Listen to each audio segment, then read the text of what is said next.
Welcome friends, ये है diabetes का second episode diabetes video series का। और इस एपिसोड में हम लोग समझने की कोशिश करेंगे कि क्या क्या फिज़िकल एक्टिविटीज़ रिकमेंडेड है हमारे डायबिटीज़ के मरीजों के लिए, और फिर इसका क्या प्रिंसिपल है, क्या रूल्स है, इसके क्या इफ़ेक्ट्स है, इन सब के बारे में हम चर्चा करेंगे। तो चलिए शुरू करते हैं।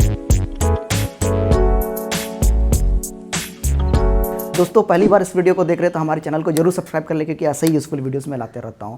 तो इससे पहले के एपिसोड में हमने डिस्कस किया था कि डायबिटीज़ होता क्या है, इसके क्या क्या डिफरेंट टाइप्स है, इसके क्या सिम्टम्स है, आप कैसे पहचानेंगे कि आपको डायबिटीज़ हुआ है। अगर आप देखना चाहते हैं तो दोबारा से आप पुराना भी जाकर के फर्स्ट एपिसोड को आप देख सकते हैं। तो चलिए हम नेक्स्ट एपिसोड में बढ़ते हैं कि क्या क्या फिज़िकल एक्टिविटीज़ होता है डायबिटीज़ वालों के लिए। तो बेसिकली जो भी एक्सरसाइजेस है उसको हम लोग 3 कैटेगरीज में डिवाइड कर सकते हैं। एक है एरोबिक्स एक्सरसाइज, दूसरा है रेजिस्टेंस एक्सरसाइज, और तीसरा है फ्लेक्सिबिलिटी एंड बैलेंस एक्सरसाइजेस। ठीक है, ये 3 डिफरेंट टाइप के एक्सरसाइजेस हैं। तो यूजुअली एरोबिक एक्सरसाइजेस सारे एज ग्रुप के लिए अप्लाई होता है। ये यूथ भी कर सकते हैं, एक एडोलेसेंट्स बच्चे भी कर सकते हैं, और एक बुजुर्ग आदमी भी एरोबिक्स कर सकता है। उसके बाद रेजिस्टेंस एक्सरसाइज यूजुअली यूथ लोगों के लिए या फिर जो यंग एडल्ट है उनके लिए रिकमेंडेड है, और इसको बच्चे भी कर सकते हैं, मगर ये ज़्यादातर यूथ एंड यंग एडल्ट लोगों के लिए ज़्यादा रिकमेंडेड है। ये बुजुर्ग लोग कर सकते हैं, आप अपने हिसाब से देखिएगा, मगर आप इसे ना भी करें तो चलेगा। और उसके बाद लास्ट है आपका फ्लेक्सिबिलिटी एंड बैलेंस एक्सरसाइज। ये भी लगभग सारे एज ग्रुप के लिए ज़रूरी है, लेकिन जो बैलेंस एक्सरसाइज है वो एडल्ट लोगों के लिए, यानी कि जो बुजुर्ग लोग होते हैं उनके लिए ज़्यादा ज़रूरी है, क्योंकि इसमें काफ़ी बैलेंस लूज़ जब आप चलते हैं तो इसमें बैलेंस लूज़ होने का बहुत चांस होता है।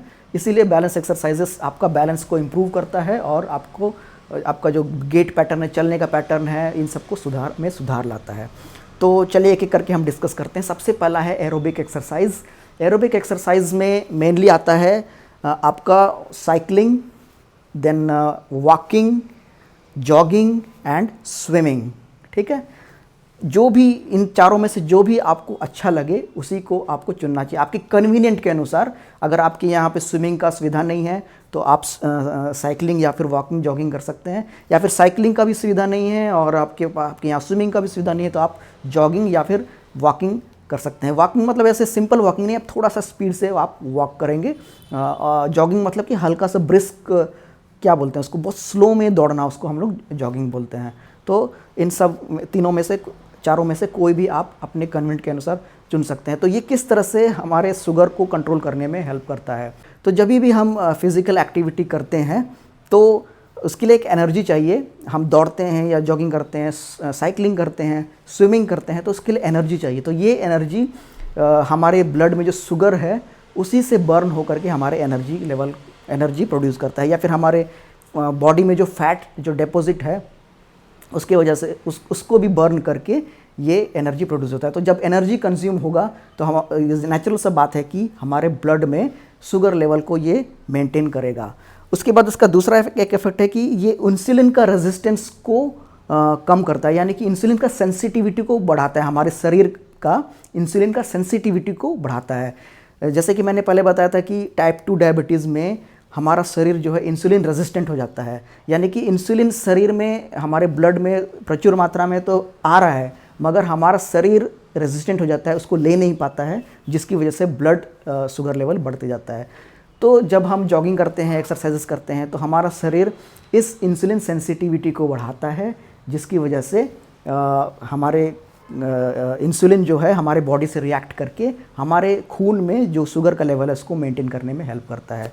और उसके बाद इसके बहुत सारे दूसरे फ़ायदे भी हैं, जैसे कि ये हमारे मसल टोन को इम्प्रूव करता है, ये ओवरऑल हेल्थ को बढ़ाता है, हमारा ब्लड सर्कुलेशन को इम्प्रूव करता है। जब ब्लड सर्कुलेशन इम्प्रूव होगा तो हमारा कार्डियो रेस्पिरेटरी सिस्टम भी इम्प्रूव होगा, जिससे हमारे हार्ट डिजीज़ को भी प्रिवेंट करने में ये बहुत हेल्प करता है।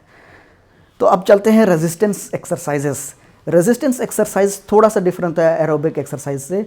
रेजिस्टेंट एक्सरसाइज में हमें कोई वेट को लेकर के एक्सरसाइज करना है, चाहे वो डंबल हो, देखिए डंबल या फिर बारबेल या फिर जो थेरा बैंड होता है, रेजिस्टेंस बैंड होता है, उसकी मदद से भी, या फिर आप अपने ही बॉडी का वेट को इस्तेमाल करके आप रेजिस्टेंस एक्सरसाइज कर सकते हैं।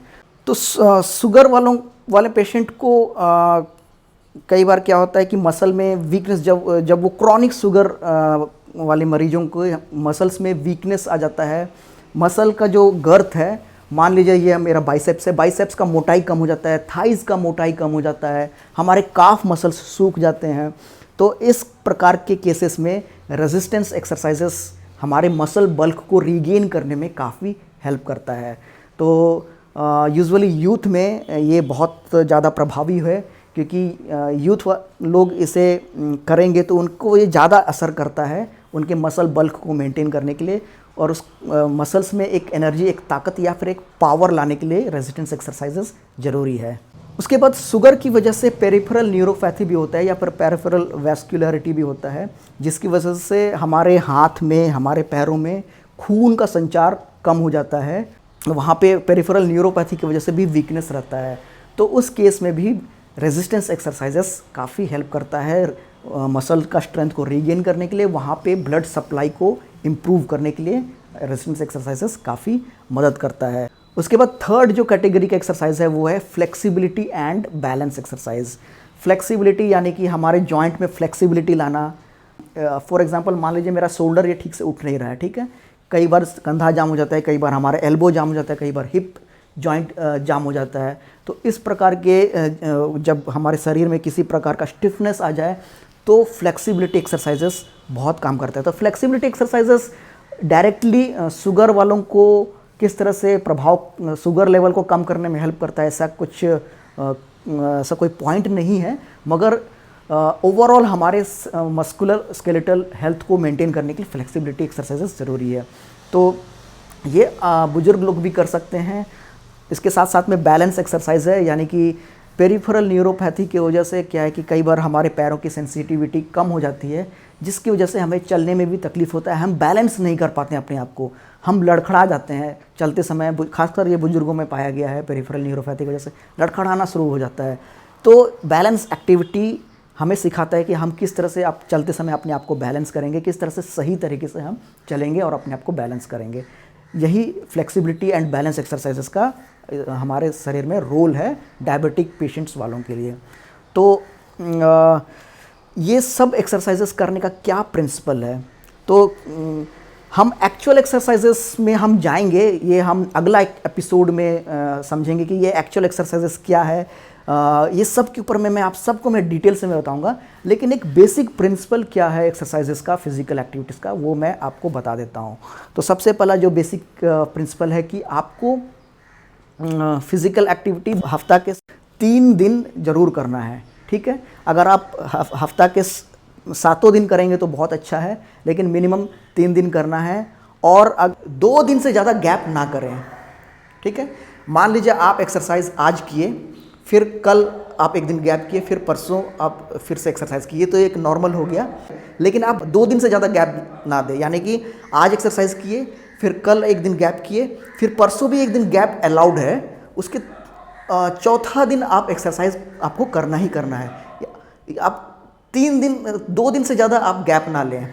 उसके बाद एडल्ट के जो टाइप 2 डायबिटीज़ के जो मरीज हैं, जो एडल्ट हैं, उनके लिए एरोबिक एंड रेजिस्टेंस एक्सरसाइजेस बहुत इंपॉर्टेंट है। ये चीज़ बच्चों में भी लागू होता है, या फिर जो क्या बोलेंगे एडोलेसेंट्स हैं, उनमें भी लागू होता है। अगर आपको डायबिटीज़ है तो आपको एरोबिक एक्सरसाइज और रेजिस्टेंस एक्सरसाइज में ज़्यादा ध्यान देना चाहिए। इसके बाद जो थर्ड जो इम्पोर्टेंट रूल है वो है आपको मिनिमम हफ्ते में 150 मिनट का फिजिकल एक्टिविटी यानी कि एक्सरसाइजेस आपको करना है। यानी कि इस अनुसार अगर मैं अभी आपको बताया कि हफ्ते में मिनिमम 3 बार करना है, तो इस हिसाब से आपको एक दिन में 50 मिनट का फिजिकल एक्सरसाइजेस या फिजिकल ट्रेनिंग आपको करना है। अगर आप डेली करते हैं तो उस हिसाब से आप हिसाब लगा लेंगे कि 150 मिनट को कंप्लीट करने में आपको एक दिन में कितना एक्टिविटी, कितना देर तक, कितने मिनट का एक्टिविटी आपको करना है। फॉर एग्जांपल अगर हफ्ते में आप 5 दिन करते हैं तो आपको एक दिन में 30 मिनट मिनिमम आपको करना है फिजिकल ट्रेनिंग या फिर फिजिकल एक्टिविटी। या फिर अगर हफ्ते में 7 दिन करते हैं तो आप 20 मिनट भी आप कर सकते हैं। ये तो मिनिमम है, इससे ज़्यादा आप करेंगे तो ज़्यादा अच्छा है, लेकिन मिनिमम 150 मिनट हफ्ते में आपको कवर करना है ताकि एक्सरसाइजेस से आपको बेनिफिट मिले आपके शुगर के कंट्रोल करने में। तो ये तो था एक ओवरऑल एक आइडिया कि फिज़िकल एक्टिविटी किस तरह से शुगर वाले पेशेंट्स को हेल्प करता है, उसके क्या क्या प्रिंसिपल्स हैं। अगले एपिसोड्स में हम स्पेसिफिक एक्सरसाइजेस के बारे में हम समझेंगे और मैं आप सबको गाइड करूंगा एक एक करके कि क्या क्या एक्सरसाइजेस आप करेंगे, ठीक है। तो अंटिल दिन आप सबका बहुत बहुत शुक्रिया इस वीडियो को देखने के लिए। अगर आप चैनल में पहली बार आए हैं तो इसे ज़रूर सब्सक्राइब कर लिए, जिससे इस चैनल को और भी मोटिवेशन मिलेगा। Thank you for watching.